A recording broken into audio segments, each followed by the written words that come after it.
All right, welcome to Halitics. I'm Hal, and it is, what is it? It's Monday. So, hope you had a great weekend. Hope you enjoyed Mother's Day if you're a mother. And my analytics suggest that there are very few mothers listening to this program. It's almost all male, which I'm kind of sorry about. I want to have a diverse group. And not only that, um, you're all older, right? I don't think, at least of the people who watch these videos, I had no one under 50. I think that's true. If you're, I was going to say Art, aren't you under 50? But I don't think Art is, actually. He was, but I met him a long time ago. And I think over that period of time, he crossed the line. If you want to join me today, 240-363-7190. No guests, just you. 240-363-7190. It's not a free-for-all, but yeah, it's kind of free-for-all. You can talk about whatever you like. But I'm going to start the program and talk about, certainly, you know what? I don't really have heroes. I mean, I guess the heroes that I do have heroes. So like Dr. King, right, would probably be right. Although it's kind of, you know, I would say of the people that I have the most admiration for, it's people who've done great things, right? Like my barber who can cut my hair so it doesn't look awful. Like that's a great thing, but I need to go, obviously. But so thank you, Anna, because you're awesome cutting my hair. But that's just a hero personally for me in my life. And I'm going to, get the haircut. But for people who've done things that make life better, that save millions of people, that prevent atrocities, that free people, so those would be heroes. So like Dr. King, I mean, I would like it to be, I would also like to pick people who during my lifetime that I can remember would be nice because like, am I, looking at the past through rose colored glasses? I don't think so. I don't think we have a hero in American history over the past 55 years since Dr. King was murdered who has done as much good to make life better for so many people and been pretty much always on the correct side of issues. And, other people who maybe not on balance as great across the board. I mean, Dr. King was right on everything: peace, economic justice, certainly, of course, most well known for, most renowned for racial justice, fighting to make American promise, the promise of America real for the many millions of Americans of African descent who had been brought here in chains and enslaved. So he was, is my greatest hero, but there's LBJ for some of the same reasons. FDR, Abraham Lincoln, the General Sherman and Grant, because they freed a lot of people, and that what could be better. And world history, a more controversial pick these days, although I don't think it would have been controversial all 60, 70 years ago, is former, is English Prime Minister Winston Churchill for, I believe, doing probably more than anybody to save the world from the Nazis. And my Jewish heritage certainly gives him, elevates him for that. I understand there are many questions about his role in an Indian famine that led to many millions dead, and I'm not as conversant as I should be on that, and certainly that does reduce his heroic qualities to the extent he's responsible for that. It seems like he bears a significant amount of responsibility. So somebody that maybe I've dropped off the hero pantheon.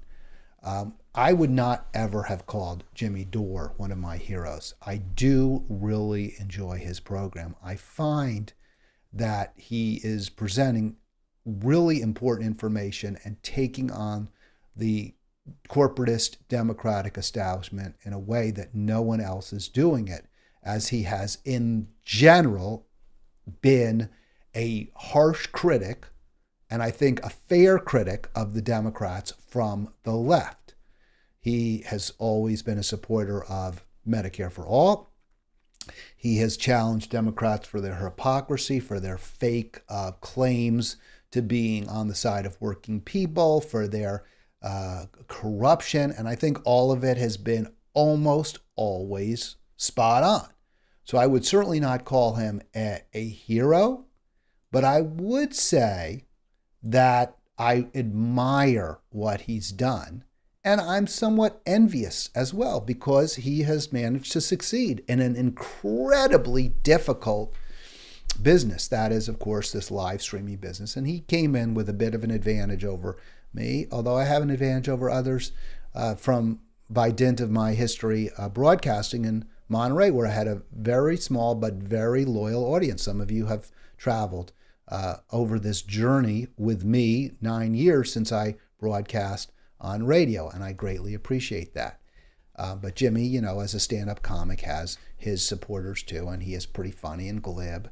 I don't think he's the funniest guy, but he's pretty funny, and he, has parlayed that talent into a very important, very trenchant, very popular political live stream with over 1 million subscribers and often over, often hundreds, I would say over 100,000, often hundreds of thousands of video watchers. So that just dwarfs, obviously, where I am. I mean, 1,000 times by over, 1,000 times what I'm getting on my most popular videos. So, am I envious of that? Yes. Am I trying, just as I did, by the way, with Sean Hannity? I always thought, wow, Hannity gets a huge audience and he has some certain techniques that are very effective and very impactful and on his audience. And although it doesn't do much for me, I do get why he is successful as a radio talk show host. So, in some ways I would try to adopt some of his techniques. And I do the same to a degree with Dore, but from a different perspective, not like with sort of disgust and disdain for the message, as I have for Hannity's, and I still do. I think I played a clip of him, and the way he interviewed Marianne Williamson was just, disgraceful. It was awful. I have much more respect for Tucker Carlson for listening to his guest, and also, frankly, when I saw Megyn Kelly's interview with RFK Jr., again, same thing, listening to her guests in that case. Jimmy Dore doesn't have a lot of guests on. Maybe he has on people that 100% agree with him.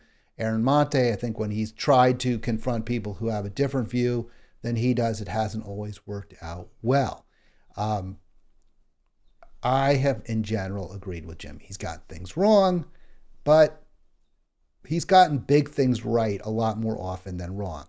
Here, I'm very troubled by the way he conducted this important conversation about Amy Klobuchar and how her event I guess it was Friday, maybe last week, was interrupted by climate activists. In fact, our good friend B.A., who was on this program, who is with Climate Defiance, and they, by the way, asked me, before I get to the video, I just want to say, Climate Defiance has actually asked me to join them in some of their protests where they get up on stage and they disrupt events, and you'll see one in a moment. And I think I have that clip in there. I've always said no. I'm an older, somewhat of I don't want to say I'm a coward exactly, but I sure as heck, and look at my lapels are terrible. Shouldn't wear 2 lapels and both green. I don't want to get arrested.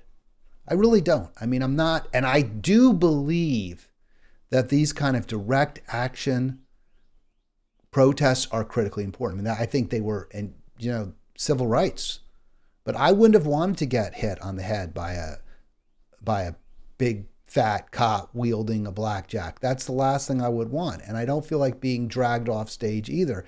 And the people who do it, more power to them. They're brave. They're heroes. I've been at a few actions where there have been sort of these faux arrests where people are basically, for the cameras, taken off. Everyone knows it's going to happen in these plastic clips. And it's nothing. It's a nothing burger. But some of these climate disruptions are big deals. And when you're disrupting a power plant, for example, you're keeping trucks from going in and out. You're keeping coal trucks from bringing the fuel to the furnaces. That is a big deal. And it makes people angry because they're losing money, and it makes truckers angry, and it's incredibly important, and we need to do it. It's not something I personally am inclined to do. I'm the guy who likes to stand behind and maybe point things out, but not actually put my neck on the line. So I acknowledge that. I have a lot to lose, and I don't want to lose it. But that's my that's one of my many flaws. Here is Jimmy Dore. I'm going to interrupt parts of this where I disagree with Jimmy or where I do agree with him, and we'll talk about why in the end I won't cancel him, just as I don't think people should cancel.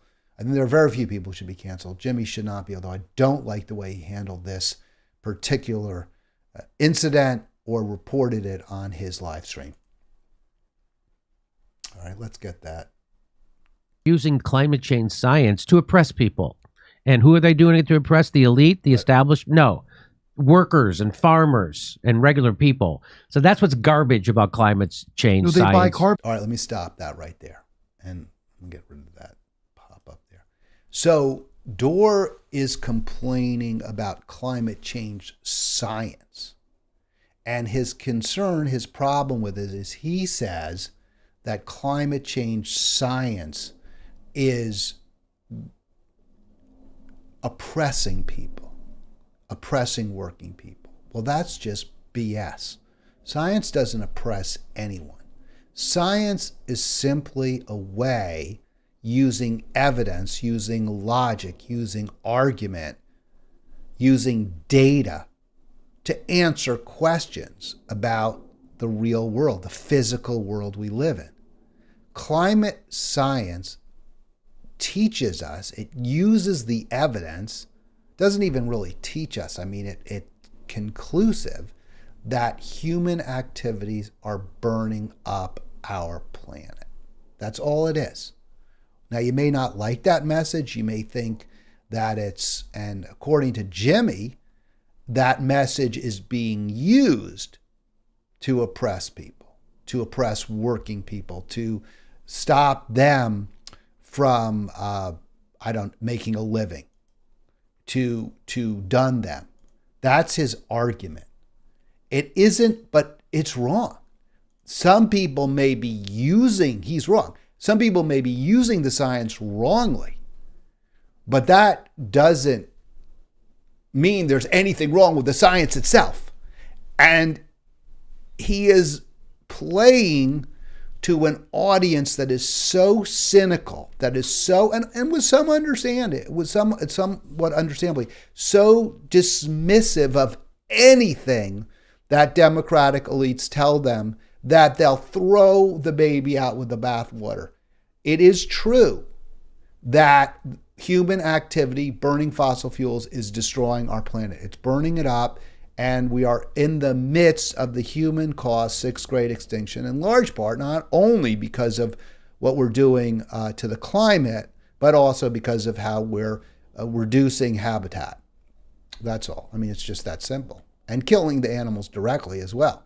So for those reasons, we're like elephants, right? We're killing elephants. So because of that, or whales. You know, we've pretty much extinguished some of the largest species on both the land and the sea, and in the sea because of we've killed them directly, not because we burned up their environment or caused them to have to survive in environments, in climates that they cannot, were not evolved to live in. That's not the reason. We've killed some of them, and others, yes, because of the climate. But that's not the science's fault. It's just what the science is telling us. And to the extent that there are hustlers and phonies like Bill Gates out there and others using the science to maybe, using the science but not acting consistent with what the science tells us we have to do, again, in no way, in no wise reduces the power of the argument, reduces the actual evidence, or stops the evidence, or means that it's not true. It is true. And this is my problem with Dore, is that he's actually attacking the science because people like Klobuchar are phonies. Let me see if I can get this clip from the beginning. It doesn't want to, for some reason. And let's see, we'll get that up and then we'll show it. And now we'll play it. Let's see if we can get this from the beginning. This is it. The problem with climate change is that they're using climate change science to oppress people. And who are they doing it to oppress? The elite, the established? No. Workers and farmers and regular people. So that's what's garbage about climate change They science. buy carbon credits. You know how Yeah, you could that's buy right. free That's why- sin from the church in the medieval times? That's right. You could do that with climate, it turns out. That's what Bill Gates does. So he flies all these people who say they care about climate change flying around the world on private jets and saying it's okay because I'm rich enough. So that's a point that we need to keep in mind, is that billionaires are going around sounding the alarm about climate crisis, which is accurate. Their alarms are true. It's not like we aren't in the midst of an existential threat. The problem is those billionaires are refusing to reduce their carbon footprint. And the indulgences, like Kurt Metzger is saying, is okay, so we'll spend a few $1,000,000, which is meaningless to us, so we can burn just as much fuel in our planes. And it really doesn't do any good. You have to walk the walk. You have to stop flying. You have to, or greatly reduce your amount of flying. You have to fly not private jets, which puts another plane. When you do have to fly, you fly. You should fly if you really are serious about addressing the climate crisis. You fly, in a regular commercial plane, which even there is not ideal, far from it, but better than a private jet. So this is a good point. This is why many people throw out disregard people like Gates. But it doesn't mean the science isn't real. It doesn't mean that we don't have to heed that science and come up with solutions. So I'm really, they've been saying a lot of things about what's supposed to happen with the climate. You can still get a 30-year mortgage if you buy a house on a beachfront in Miami. Why is that? Yeah. So this is a really, really worrisome statement by Dore. So Dore's implying, he doesn't go as far as to say it because he knows he would get pilloried. And maybe, obviously I'm pillaring him now, but what does he care what I say? But, there's people out there like, real low life, low rent scuzzies on the internet like Pac-Man and Cedar and the Young Turks who would use, if he actually came out and said there's no such thing as the climate crisis, or it's not human cause or something like that, he would really get railed on. And it would be a problem for him, I think, a little bit. Usually getting hated on isn't an issue for him, but there are people like me who are basically on his side who would have a problem with a climate change denier skeptic out there. So he's not going to say that the reason you can get a 30-year mortgage on beachfront in Miami is because climate change isn't real. He's not going to say, but that's what he's implying. He's implying that. No, the reason you can still get that mortgage is because the insurance companies you have to pay incredibly high. First of all, if you try to get that mortgage, you'd have to pay very, very high insurance. You have to buy homeowners insurance if you buy a house and you mortgage it, right? I mean, if you buy it for cash, you don't, and you own it outright, you probably don't have to insure it. But if the bank owns it, they will not issue a mortgage unless you insure the house. So that protects their investment in case there's a hurricane. That kind of insurance is very expensive, but the federal government does subsidize coastal properties, and it shouldn't. That's a big problem. We have to address that. That's a big, big problem. The insurance still is very expensive. Billionaires have to live there. People who live on the coast tend to be very, very rich, and they're like, okay, I'll pay. I don't care. Because even if I only get to live there for 5 years or 10 years, it'll be really, really nice. It'll be 5 or 10 really nice years. And also, everyone's discounting how serious the threat is. But the fact that you can still get 30-year mortgages on coastal properties doesn't mean that there isn't a real climate cataclysm that's affecting us. And all you have to do is look at the photos. I mean, you can see streets in Miami Beach now are underwater, whereas before they weren't. You know, when the tides rise, you have parking lots now where the cars are underwater, or at least the water laps right up to the cars in the lots. There's no question. We're seeing the levels of the seas rise. The seas are getting hotter and hotter, and we're seeing it accelerate. So he's cherry picking a fact that doesn't mean what he implies it means, which is that there really isn't a climate crisis. His viewers, his audience gets it. This is a huge problem. This is something we have to see on the left. We have to rally around Jimmy most of the time, but be willing to call out this kind of BS. And at the same moment, we do need to recognize that if we don't acknowledge that responding to threats like the climate crisis will impact most heavily, just as the response to COVID did, will harm poor, struggling, working people more than others. They're going to be more and more cynical. They're going to be more and more dismissive of any kind of knowledge, any kind of education, college background. We're creating a society, without question, where there's incredibly polarized.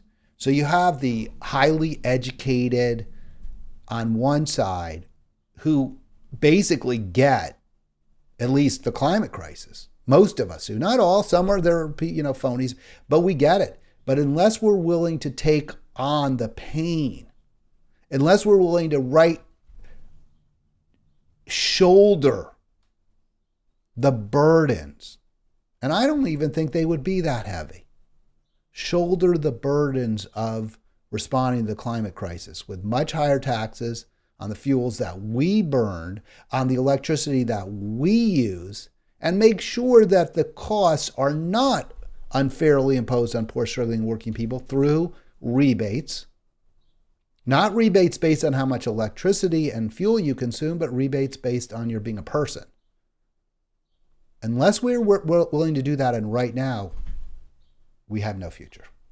We have no future. And people like Jimmy, who know where their audience is, and Jimmy always says he's not very smart. Maybe he isn't. Maybe he really doesn't believe in the climate crisis because he's so cynical. He's created this video empire, which is based on parsing and deconstructing everything that every Democrat says and pointing out how it's BS in the end. And he's right a lot of times, right? A lot of what AOC says is our word salads that are a load of crap. But the fact that she and Amy Klobuchar both acknowledge the climate cataclysm doesn't mean the climate cataclysm isn't real. It's real. And Jimmy's implication that maybe it's not is very, very, very dangerous. Why can I still get a 30-year mortgage on beachfront property in Florida? Why is that? If what everybody says about climate change is true, why? That doesn't make sense. Well, all these. So he's saying, right, if what everyone says about climate change is real, then it doesn't make sense. So he is, in fact, casting doubt. And that is dangerous, wrong, scary. This is an influencer. This is somebody with a large audience that drinks in what he says. And he's misrepresenting the science. He's misrepresenting what it means to be able to get a 30-year loan on beachfront property. People that are doing this, they're not doing. These kids are there because they believe them saying we got to end oil in 11 years. Yeah, and so they believe it. And if they believed it, then they'd be doing it. But they're not doing it. Isn't that weird and telling? So that's the right. So why aren't Klobuchar and Biden and others? And we'll get to, because Dore says some things that are really important here. And right. Why do they not believe it? I don't know how old Amy Klobuchar is. I think she's in her 60s. I might be wrong. Biden's in his 80s. their lives are almost over. The worst impacts of the climate cataclysm aren't going to hurt them at all. Klobuchar is from Minnesota, which is the state that is least harmed by the climate cataclysm. Plus, they're getting rich. They have tremendous power and influence. They're the least impacted by their policies. So that's why, and they're just corrupt. They're corrupted by being in the belly of the beast and by benefiting from that, personally benefiting from that. That's why their actions don't match up with their words. It's not that they don't believe them. I don't know that they believe anything. And even if they didn't believe, even if Amy Klobuchar and Joe Biden didn't believe in the climate cataclysm, I mean, they were like, oh, yeah, we say it because it's good for us politically, but we don't. So what? They're not scientists. Who cares whether they believe it or not? The only thing that matters is what they do. And their actions, as Jimmy points out, are very bad. But he takes the wrong message. The right message is we have a existential threat that we're right now living under. Our very existence is right now being harmed, being undermined. They're not making it better. They're not responding to this threat in any meaningful, powerful, impactful way. Therefore, we must vote them out. His message is, oh, it probably isn't really that serious, and they're only using it to oppress people, so let's not believe them. No, that's the wrong message. It's a dangerous message. It's not a unifying message either. I'm all about unifying messages. We need to unify poor, struggling, and working people around a message that really takes power back from the plutocrats. Dore's message is, oh, we should just let it go because the solutions that Bill Gates proposes and that Amy Klobuchar and Jim and Joe Biden propose are going to hurt poor, struggling, working people. But what Dore says, let's not do anything, is actually what's most beneficial for the elites, for the corporate, for the drillers and the extractors. That's the real threat, both to economic justice and, of course, to the planet. So he's totally wrong here. The people who keep telling you how serious climate change is, like Amy Klobuchar and Joe Biden and Bill Gates, aren't doing a goddamn thing to fight it. Why? Like, if these people who are protesting, the people at Climate to fight, they believe it. And if they believe it, they know if you believe it, you got to do something about it. Well, doesn't it tell you that they don't believe it? That Joe Biden and Amy Klobuchar don't care because they don't give a F. They're not doing anything to fight climate change. Nothing. In fact, they're accelerating it. Joe Biden is opening up federal lands, protected forests, and all that stuff to drilling. He's way more drilling and fracking than Trump. All right. So when Jimmy said that, I was a little skeptical. I've heard that argument before. Is, in fact, Biden opening up more land for drilling than Trump? Is he improving permits at a greater rate? And I was a little skeptical. I've heard that before. I've heard some arguments both ways on that. That's an important question. It's a very, very important question. It's not important from the standpoint of, well, if he is, he must not believe in the climate crisis, meaning Biden. No, it's important because we have to decide who's going to be our next president. And do we want somebody in office who's even less responsive to the climate cataclysm than Trump? A denier. Trump is a denier. He denied. I don't know. Look, just like I don't know what Biden believes, I don't know what Trump believes. I know Trump, always would make fun of the climate crisis. Do I think he really doesn't believe in it? I think he gets it a little bit. I mean, he has, I believe his daughter, who's his favorite, has talked about this, and to him, and she seems to be a believer. She accepts it. Believer's even the wrong word. I mean, I think she's reality-based when it comes to the climate crisis, Ivanka. So does Trump, I mean, he doesn't. He's a narcissist. He's a sociopath. Truth doesn't really matter much to him. And maybe that's true for Klobuchar and Biden. But policy matters.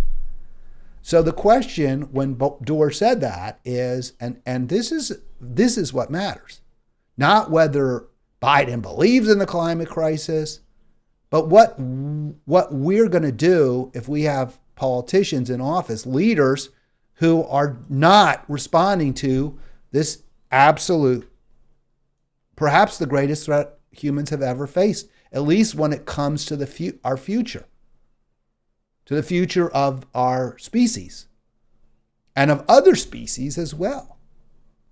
So this is from a very reliable source, Center for Biological Diversity, total nonprofit. They clearly have, there's no, conflict of interest here. Plus they've got a frog, their logo's a frog. So that means right there, they're credible.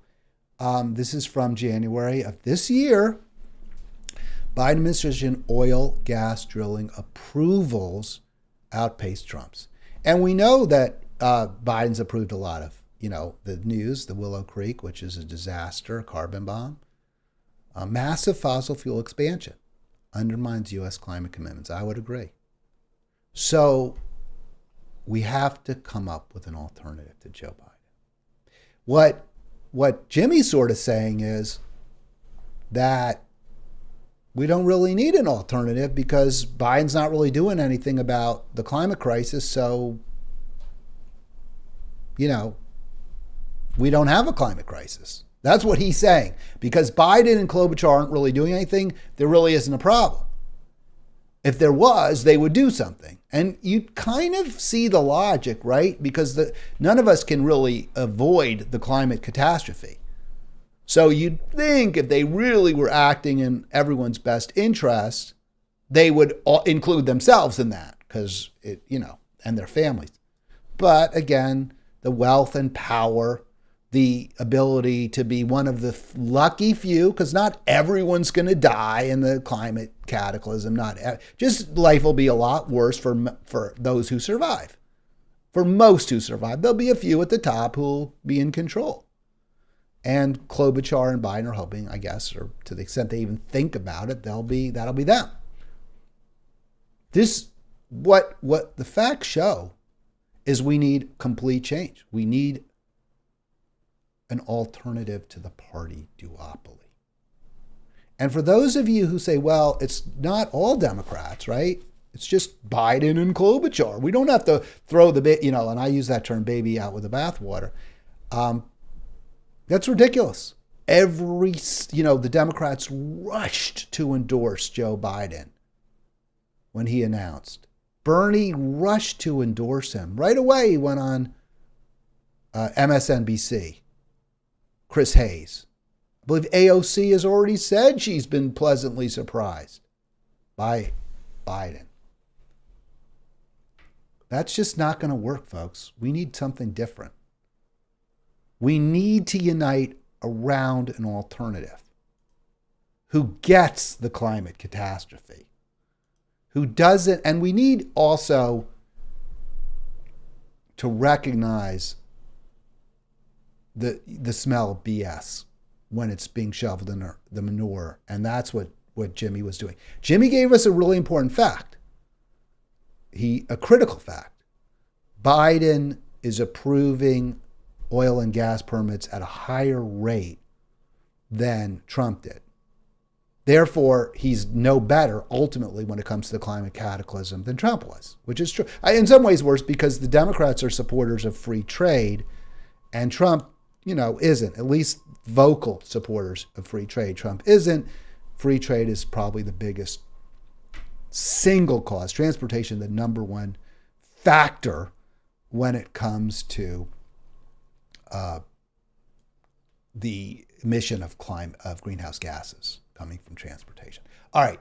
So a little more detail for you. Federal data, this is also from Center for Biodiversity. Federal data shows Biden approved 6430 permits on public lands in his first 2 years, outpacing the Trump admin's 6172. So that's quite a bit more. It's I don't know, it's about, I can't do the math, it's 5-6% more, something like that. 2 years of runaway drilling approvals are a spectacular failure of climate leadership. And what does that mean? About 217 coal-fired power plants, new coal-fired power plants is the equivalent. I want you to think about this. It's not just a question of approving more than Trump. We shouldn't be approving any at all. There should be no more drilling, period. We've already got more oil and gas than we need. And if we're going to transition, we need to have the price go up, up, up, up, up, so that there's incentives to generate more and more from clean, green energy. You know, one of the arguments by the apologists and the deniers is that, well, we don't have to worry anyway because, you know, we see, well, or at least the environmentalists are saying it's cheaper. They're saying sun and wind are cheaper. And if that were true, then people wouldn't be drilling, right? I mean, why would you wouldn't seek out and extract a product that costs more than the alternative if indeed solar, wind, hydro were cheaper. Geothermal, they're not. We have to make them cheaper, and the way you do that is you have scarcity. You reduce the supply of coal, gas, and oil, and that will cause the price to rise, which will then lead to more development of clean, green energy.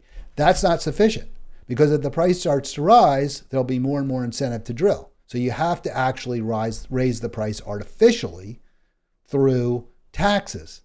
So the price is going to be super high no matter how much is out there. No matter what the supply is, the price has to be very, very high. Obviously, there's no movement, nothing in Washington to raise the price of fossil fuels. All the effort is in the opposite direction. And again, we see Biden just as bad, worse than Trump when it comes to approving drilling on public lands. Now, one argument that we hear from Democrats on occasion is, well, Trump's courts force us to approve these permits. They've changed the rules and they say we can't consider this. And look, the future of the planet, the future of our kids is at stake. You appoint administrators. You should just deny every friggin' request made. Tie everything up. Appeal everything. Fight tooth and nail against every approval. And at the same time, or every request, fight against every request. Tie everything up. You know what? Create a bigger Supreme Court. I don't know. Do whatever it takes. The Republicans don't seem to have any trouble violating laws that they don't like. Refusing to follow court orders that they don't agree with. We'll do the same damn thing here. The planet's future is at stake. So Jimmy gave us something important, even while peddling that nonsense. What did he was saying? Well, why can you get a 30-year mortgage? Suggesting if you can, in Miami Beach, maybe there really isn't runaway climate change caused by humans. Now, he gave us an important fact, which is that Biden is indeed approving more permits than Trump. So if he's doing that, why am I on his case? I'm on his case. Well, first of all, I don't like it when anyone says things that are just demonstrably false and also dangerous. But how dangerous? Look at his loyal listeners. And I wish I had listeners like that, because I was looking at viewers. Because I was looking at, I did that debate with Arlen about whether Trump was the worst president. And look, obviously I'm biased because I don't think he is. And obviously I'm biased because I was the one arguing that he isn't. I thought my case was overwhelming. I really do. I mean, maybe I'm wrong. You can disagree if you want. Call in 240-363-7190. Oh, and by the way, if you haven't yet subscribed to this video cast, this live stream, please click like. Please click subscribe in the bottom right. There's a square.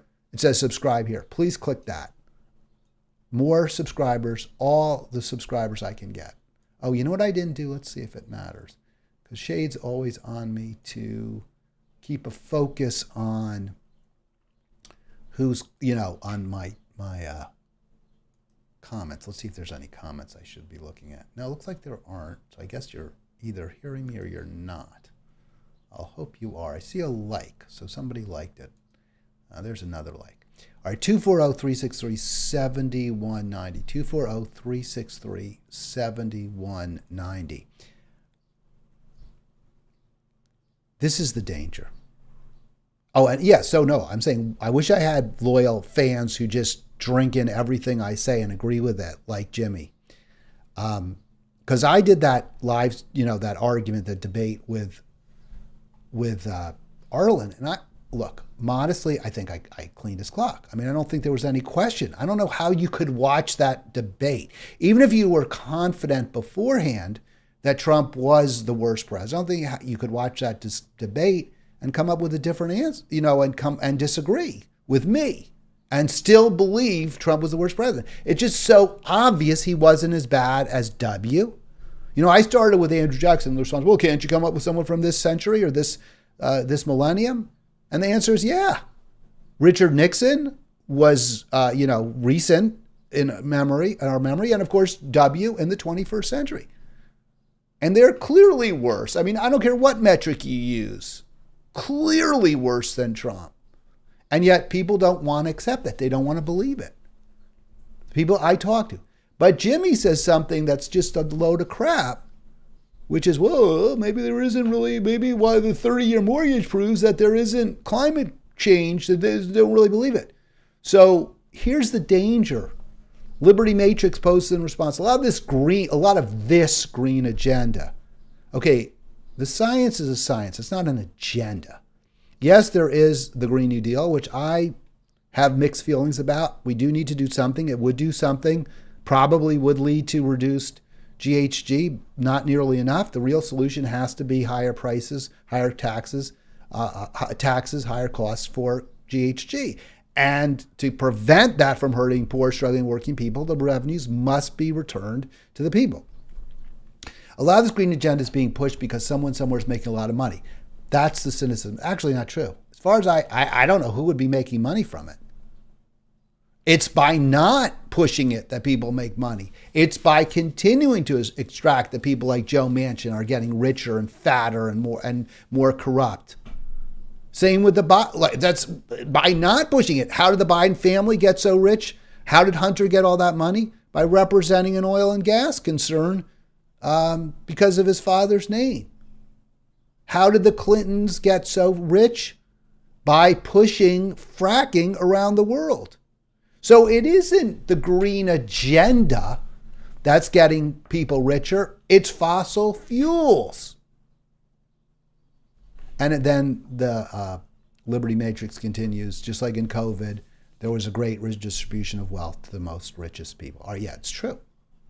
That is true. COVID did lead to that. And that's another reason why, because, all the money that went to Pfizer and the other big pharma and, all the money that went into the stock market, the government put in billions of dollars, maybe $1 trillion into the stock market to stop the crash in 2020, and that did cause redistribution of wealth upwards. So, terrible. So, Liberty Matrix makes a good point, but the wrong conclusion, which is that we don't really have a climate catastrophe. And then you can see some more comments here that are interesting. And again, there's kernels of truth, but that missed the bigger point. So Underdog says, you just have to look at Tesla, and I've talked about I have Tesla. The cars have a lot of gizmos, but they are not environmentally friendly, which is true. They're not. That's absolutely correct. But they're less harmful when it comes to the climate cataclysm. It's true, they're not environmentally friendly. It's better not to drive a Tesla than to or than not to drive at all. But it's less bad. Right, it's worse to drive a Tesla than not to drive at all. Much worse. But it's even worse to drive a gas-powered vehicle or a diesel-powered vehicle, at least when it comes to the carbon footprint. And so, hell, no electric cars are environmentally friendly. That's true.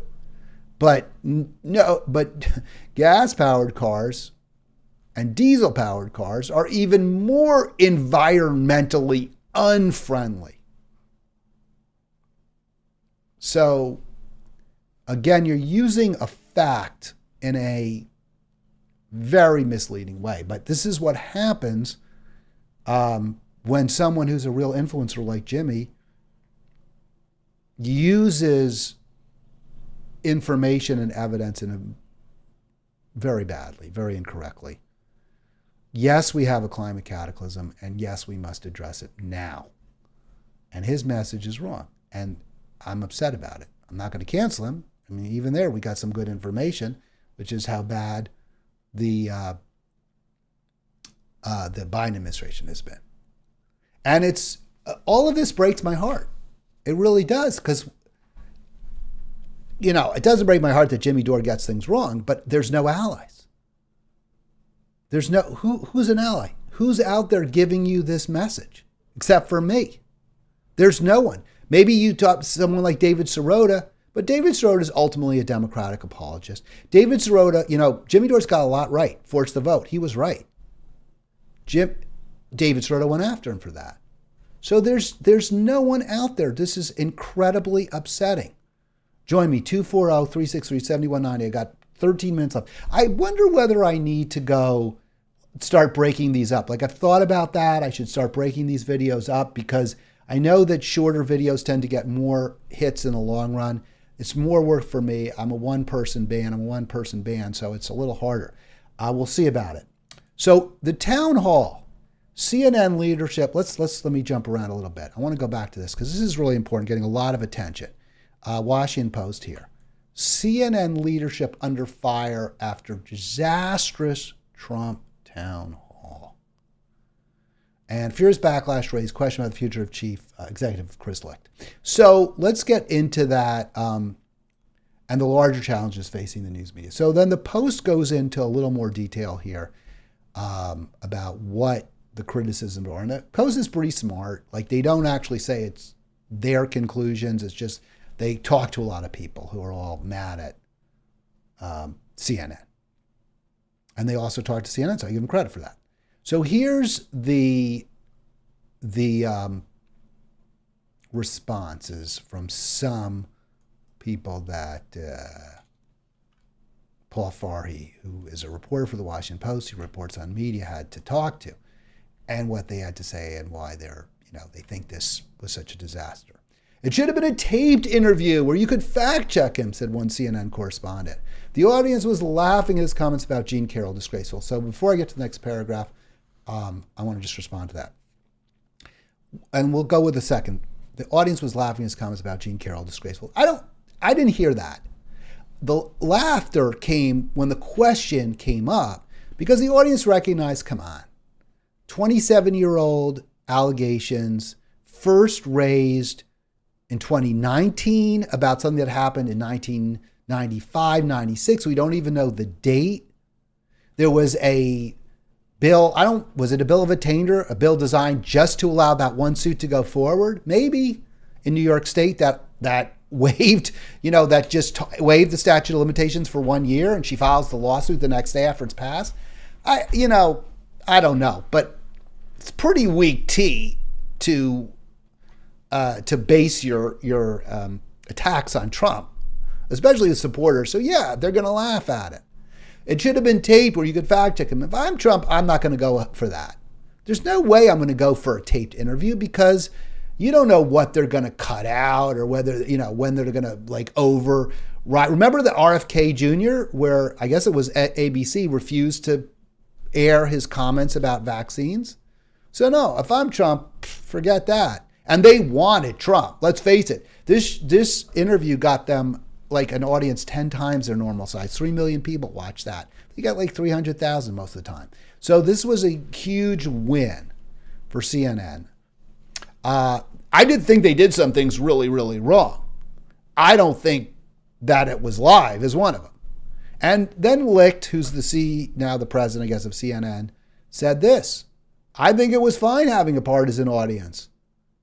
This was an important part of the story because people in that audience represent a large swath of America, and the mistake the media made in the past is ignoring those people exist. Well, I think he makes a good point. Agreed. But CNN made a terrible mistake too, and we played the video, I'm not going to redo it, with Gary Tuchman, where he was so dismissive and so almost abusive towards the people that he interviewed from the audience after the fact, who actually raised good points and showed themselves to be thoughtful and considerate. The mistake the media made, that CNN made, is it didn't ignore them like they didn't exist. It ignored them as though they were thinking people who might have different priorities than corporate media elites have. That's the mistake. And by focusing on what it hoped were gotcha moments, which were based solely on personal issues, on feelings, rather than on policy, with one slight exception, the media was able to make Trump look, surprisingly good and to come across pretty well. But it wasn't because of his audience. And it wasn't because they believed that those people don't exist. It's because the questions were just stupid and didn't get at Trump. And the reason for that is because if you really, really wanted to get at Trump, you'd have to go after yourselves, because Trump's interests so often are the same as corporate media elites.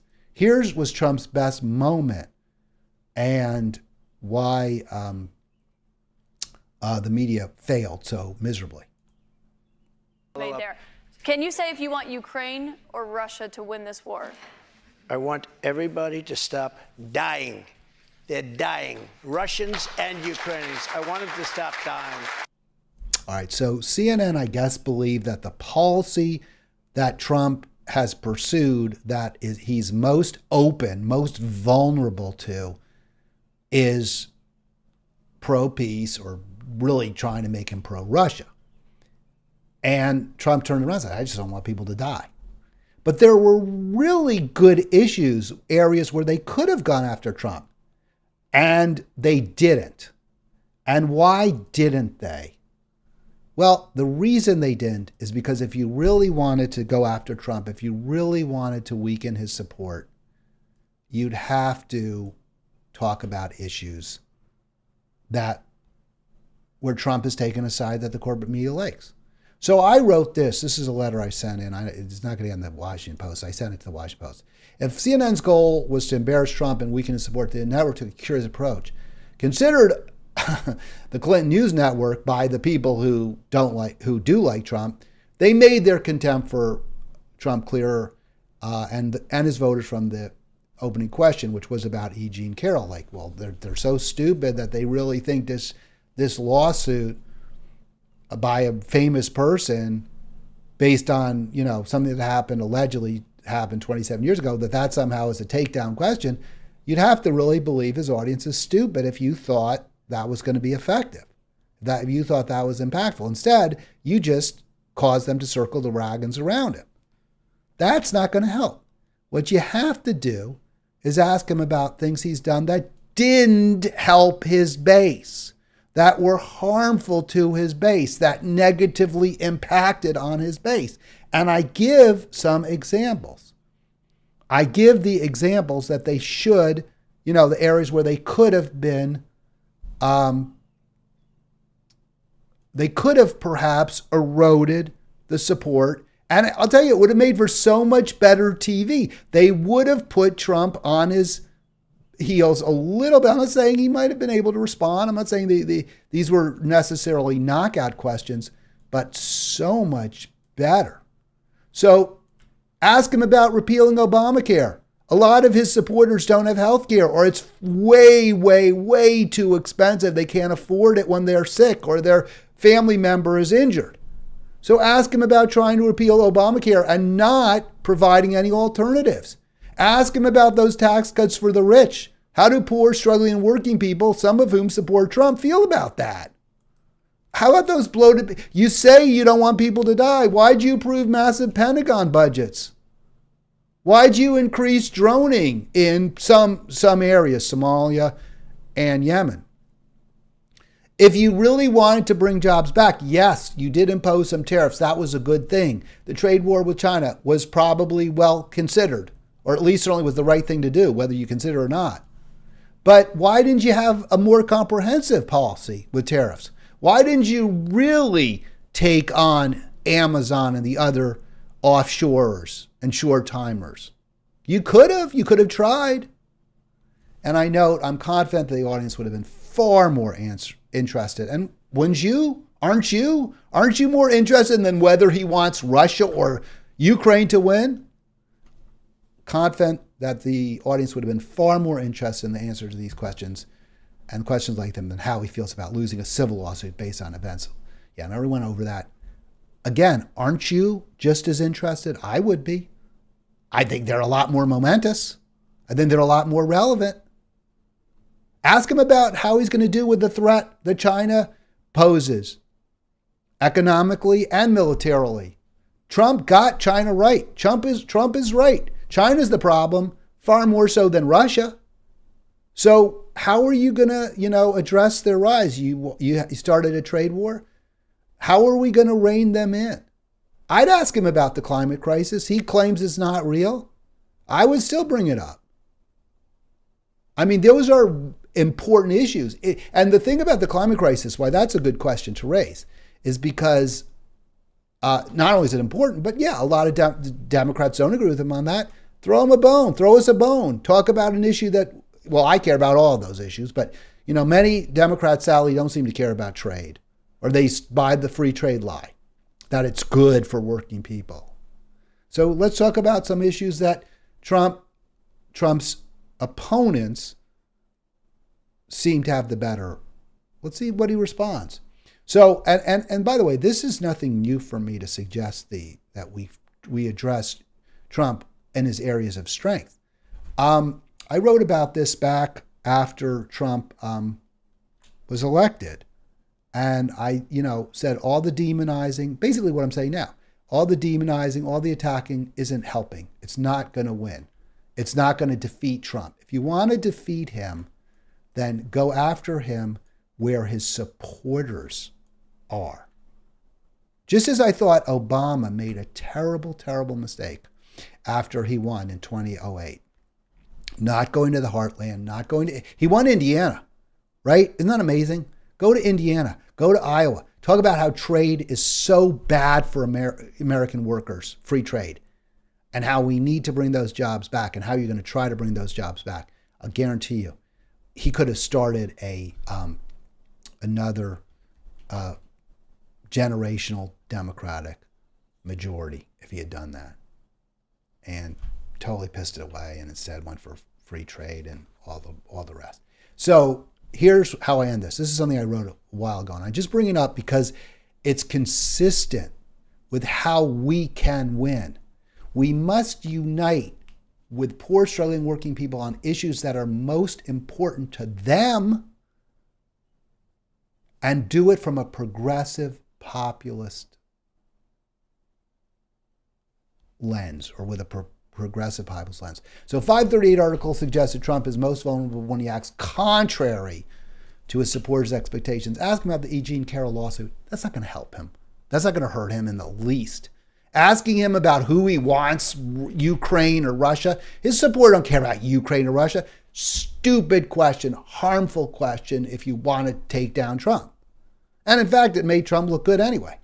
But his inflammatory rhetoric, blaming, this was Charlottesville, remember? He said, there were good people on both sides. And that was just BS, of course. I mean, these were white supremacists, neo-Nazis, KKK type people. So you don't tell them there's good people there. That's a load of crap. This had to do with, I guess, pulling some Confederate monuments down. But it didn't hurt him because his supporters don't care about that. They care about jobs. They care about health care. They care about endless war because they're the ones fighting it.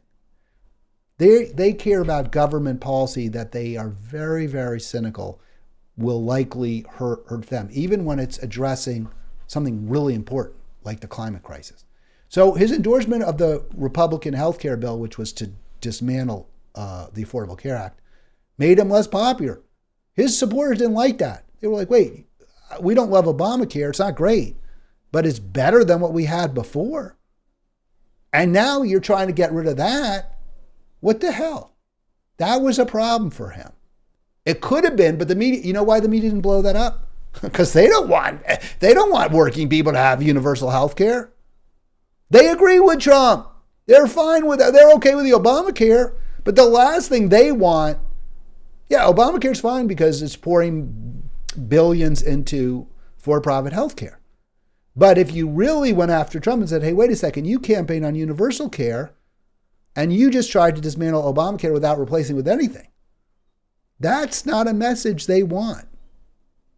Just like they don't want to talk about the trade deals because the people who own media, like Jeff Bezos, who owns the Washington Post, have made billions, hundreds of billions of dollars individually on, quote, free, unquote, trade. And likewise, they own the munitions manufacturers. So they don't have a problem with the wars either. They're not fighting them and dying in them. Their kids aren't dying in them. So that's not where they want to attack Trump. They'd much rather attack Trump on who do you support, Ukraine or Russia? Or what about this lawsuit that, based on something that happened back at Bergdorf Goodman dressing room 27 years ago? That's where they want to go. And that's because it divides poor, struggling, working people. It doesn't hurt Trump that much, which will mean also lots and lots of money for them covering him, whether he wins or loses in the election coming up. And it doesn't empower progressives. So that's what your media is doing. That is what, and when you just simply sit there and badmouth Trump and attack Trump and claim any blue will do and laugh at Trump because he won't say who he wants to win, Ukraine or Russia, that ain't going to feed the bulldog. That ain't going to get us where we need to go. And I'm just so sad. I'm sad. I don't know what to do. Because then you're going to have Jimmy Dore sitting there and saying, look how bad the media is. Look at how bad the Democrats are, and with reason. So therefore, you can't believe a word they say. We don't even have a climate crisis. And a lot of people are going to believe him. I'll be back tomorrow. That's a little over 1 hour. I'm not going to cut this one up into different bits. Maybe I will do that at some point. But man, that is a lot of work. And doing these programs for me is a lot. If I have a producer, I would do it, but I don't. Have a great afternoon or a great morning or wherever you are, whatever you are, do whatever you want. I'll be back tomorrow.